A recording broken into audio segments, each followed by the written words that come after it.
And here is the story behind this beautiful cake. So believe me guys, 1 week ko itong prepare, from preparing the flowers, baking, and ordering some other needed materials para mabuo itong cake na to.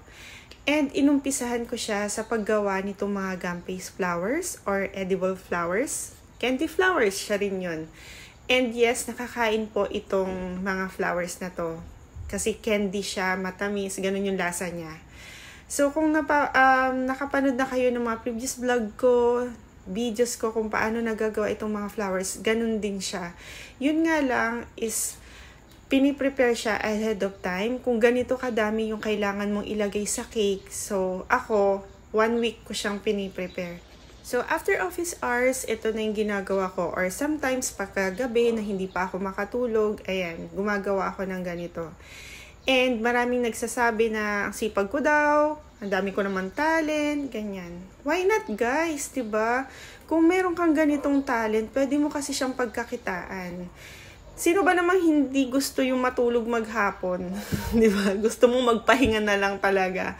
Pero sayang, nanghihinayang talaga ako sa ganitong mga pagkakataon, yung may mga orders na ganito, so push lang.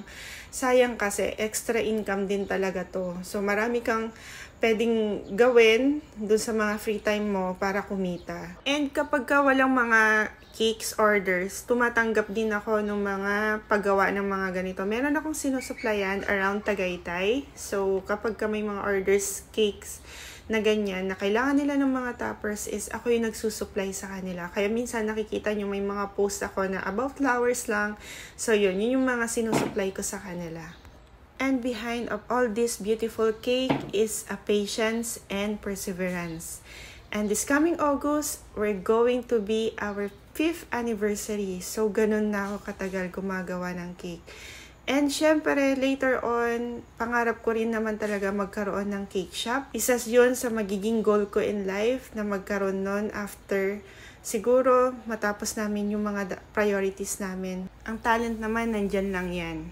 You have just to continue working for it, and later on, magagawa mo rin yung mga pinapangarap mo.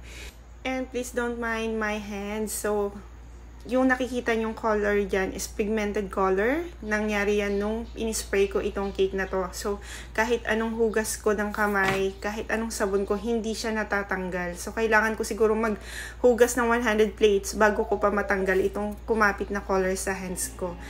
And eto na siya nung matapos. So, these cakes includes 36 cupcakes with different flowers on top. So, total of 3 boxes with 2 tier of fondant cakes. So, eto na siya nung matapos. Thank you guys for watching. Please don't forget to subscribe also on our YouTube channel for more videos. Yun lang po. Thank you. Bye!